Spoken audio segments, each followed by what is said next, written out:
မင်္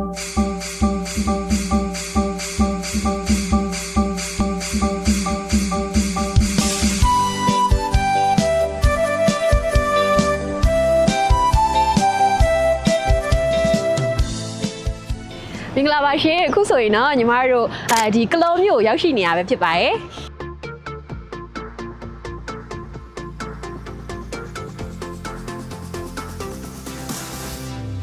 ဒီမှာအခုရောက်ရှိနေတဲ့နေရာကတော့ဒီအိုးစီတောင်ကိုရောက်ရှိနေရပဲဖြစ်ပါတယ်အခုဆိုလို့ရှိရင်တော့ညီမတို့ဒီအိုးစီတောင်မှာနေပြီးတော့ဒီကလောမျိုးရဲ့ရှုခင်းပေါ့နော်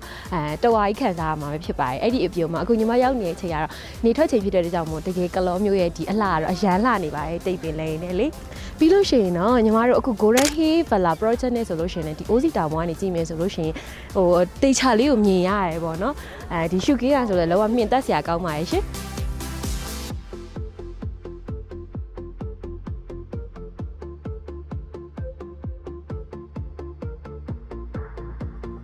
ဒါကတော့ဒီ high season ဖြစ်တဲ့ကြောင့်မို့ပေါ့နော်အိုးစီတောင်ပေါ်မှာဒီလိုမျိုးကားတွေပြည့်နေအောင်မြင်ရတယ်ပေါ့ဒါပေမဲ့ညီမတို့အိုးစီတောင်ပေါ်မတက်ပြင်မဲ့လဲဒီနားကနေကြည့်လို့ရှိရင်လဲဒီအရန်လာတဲ့ဒီကလောဘဒီကလောမျိုးရဲ့ရှုခင်းနေပဲဖြစ်ဖြစ်ပြီးညီမတို့ဒီညင်းကာရွာရဲ့ရှုခင်းပဲဖြစ်ဖြစ်ဒီဘွားနေပြီးတော့တေချာလေးမြင်တွေ့ရပါတယ်ရှင်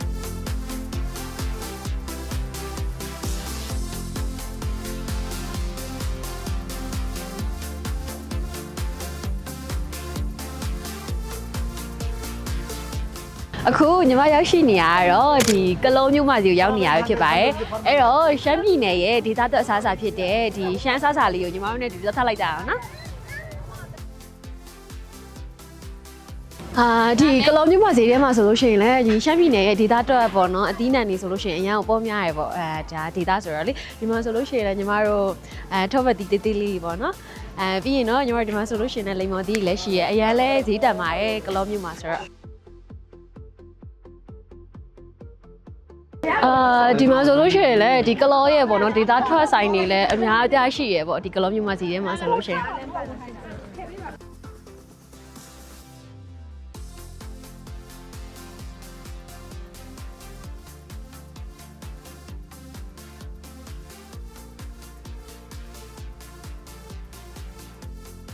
ဒီမှာအခုရောက်ရှိနေရတော့ဒီတပုတ်အရန်ရိုက်လို့ကောင်းနေဒီကလောဗုဒ္ဓယုံကိုရောက်နေရပဲဖြစ်ပါတယ်ရှင်ဒီမှာဆိုလို့ရှိရင်တော့ဒီအစာဦးရီအစာပေါ့နော်အနောက်တိုင်းဆက်ဆံနဲ့ဒီလိုမျိုး vintage vibe ကိုခံစားစေရမှာပါရှင်အခုဆိုလို့ရှိရင်လည်းခီးသားရာသီဖြစ်တဲ့အတွက်ကြောင့်မလို့ပေါ့နော်ခုလိုမျိုးခီးသားရည်နဲ့ဒီလိုမျိုးနေရာအနှံ့မှာတွေ့မြင်ရမှာပါရှင်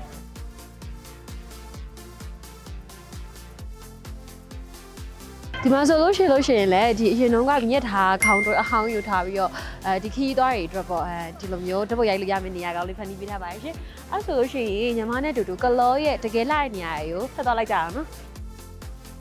ညီမကိုရောက်ရှိနေရတော့ဒီကလောမျိုးရဲ့အထင်ကြီးဖြစ်တဲ့ဒီကလောနိုင်စီကိုရောက်ရှိနေရပဲဖြစ်ပါတယ်အဲ့တော့ပြီးရင်ညီမနဲ့တူတူဒီကလောမျိုးရဲ့ဒီကလောပန်းညင်နဲ့တွားကြည့်လိုက်ကြအောင်နော်အခုရောက်နေရတော့မိုးမြီဦးကလောပန်းကျော်ဖြစ်ပါရဲ့ရှင်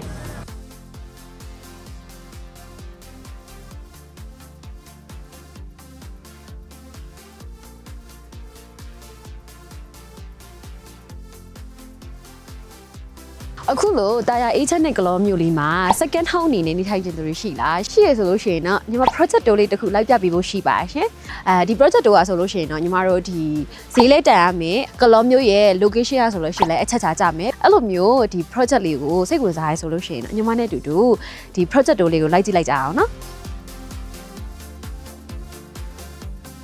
ညီမအခုရောက်ရှိနေတဲ့နေရာကတော့ဒါပြည်အောင်စုမိန်းလမ်းမှာဖြစ်ပါတယ်ညီမတို့ကလောဘကနေဆင်းလာမယ်ဆိုလို့ရှိရင်ဒီနေရာရောက်ဖို့အတွက်ကတော့3မိနစ်လောက်ပဲကြာပါပြီးတော့ဒီနေရာကိုဒီဒေသခံတွေခေါ်ရတော့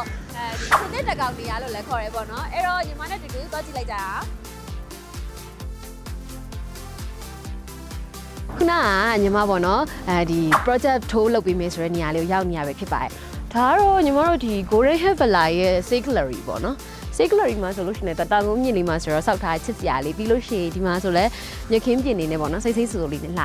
အဲ့တော့ညီမတို့ဒီ Golden Hill Villa ရဲ့အကွက်လေးသွားကြည့်လိုက်ကြအောင်ဘယ်လိုမျိုးလေး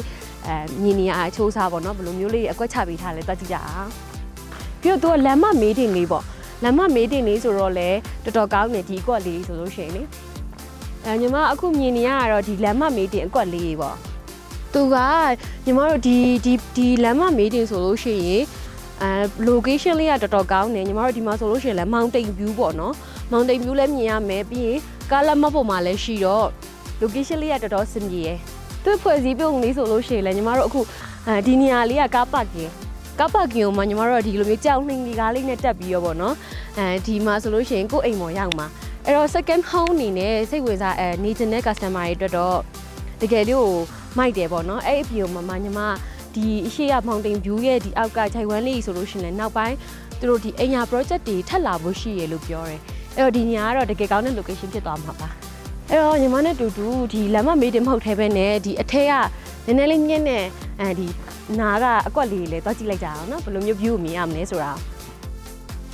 ညီမပြောတယ်ခြိုင်ဝမ်းလေးဆိုတာဒီလိုနေရာလေးပေါ့ဒီလိုနေရာလေးတွေမှာညီမတို့ဒီနောက်ထပ်အိမ်ယာစီမံကိန်းတွေလာမှာဆိုတော့လေဒီလမ်းမမေးတင်နေရကတော့အကောင်းဆုံးပဲဒီမှာလည်းခုနလိုမျိုးတပုံစံနဲ့ပေါ့ဒီမှာညီမတို့ကားပါကင်ပြီးအပေါ်မှာပေါ့နော်အိမ်နေရအဲ့လိုပုံစံလေးပါပဲလမ်းမမေးတင်နေရတော့သူကလည်းအမြင့်ပေါ်မှာပဲရှိရတဲ့အတွက်ကြောင့်မို့ view ကတော်တော်လှတယ်ဒီဟာကတော့ညီမတို့ခုနက Golden Hill Villa ရဲ့ဒီမုံဦးပေါ့နော်ဝင်ပေါက်ပေါ့ဝင်ပေါက်နေရာလေးပဲဖြစ်ပါတယ်ဒီမှာဆိုလို့ရှိရင် तू ကဂိတ်တက်ကွန်ပေါင်းစစ်စတန်နဲ့သွားမှာပေါ့နော် security ဘာတွေအကုန်လုံးလည်းဒီမှာထားမယ်ဆိုတော့ညီမတို့ဒီကွန်ပေါင်းလေးကprivacy တော့ဖြစ်မှာပါဒီမှာဆိုလို့ရှိရင်လေပြီးရင်လည်းဒီလိုမျိုးထင်းရှုပ်ပေးနေနေဆိုတော့လုံးဝတော်တော်လေးတော့မိုက်တယ်ပေါ့နော်ဒီမှာကတော့အဲ့တော့အခုညီမတို့ဒီတက်နေတဲ့အချိန်မှာဆိုလို့ရှိရင်လည်းဘီနာမှာအကွက်တွေရှိရပေါ့ဒီနာကအကွက်လေးဆိုလဲလှတယ်လို့ပြောရမယ်တောင်ကုန်းအဆင့်လေးပေါ့နော်သူကတော့ညီမတို့ဒီမှာဆိုလို့ရှိရင် infrastructure တွေလည်းပြီးနေပြီပေါ့နော်တော်တော်ကြီးကိုပြီးနေပြီဆိုတော့မကြခင်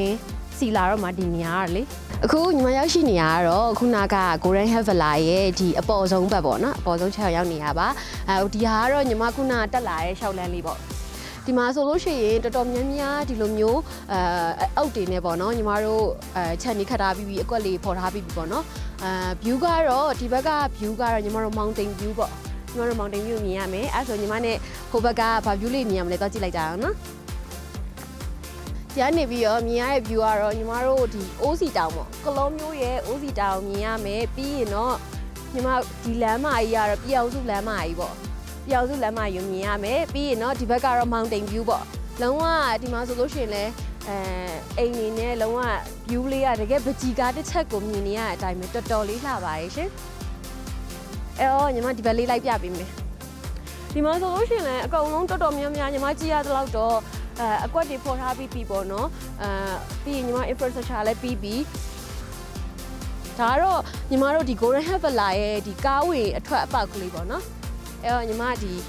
မအူးဝါဆောင်လေးလိုက်ပြပေးပါမယ် view လေးကတော့တော်တော်လှတယ်ဒီကနေကြည့်ရင်လည်းလုံးဝပကြီးကားတစ်ချက်လို့မြင်နေရတဲ့အတိုင်းပဲဒီ Golden Hill Villa မှာဆိုလို့ရှိရင်ပေဂျယ်အနေနဲ့ကတော့60ပတ်လဲ120ပတ်လဲရှိတဲ့အတွက်ကြောင့်မလို့ဒီဝယ်ယူမဲ့သူတွေအနေနဲ့ပေါ့နော်ကိုယ့်ရဲ့ dream home ပဲဖြစ်ဖြစ်vacation home ပဲဖြစ်ဖြစ်စောက်ချင်တယ်ဆိုလို့ရှိရင်ကိုယ့်စိတ်တိုင်းကြစောက်လို့ရရပေါ့နော်အဲ့ဒါလေးပြပြချင်တာပါရှင်အခုဗီဒီယိုကြည့်နေတဲ့သူတွေအခုညီမလိုက်ပြပေးတဲ့ Golden Hill Villa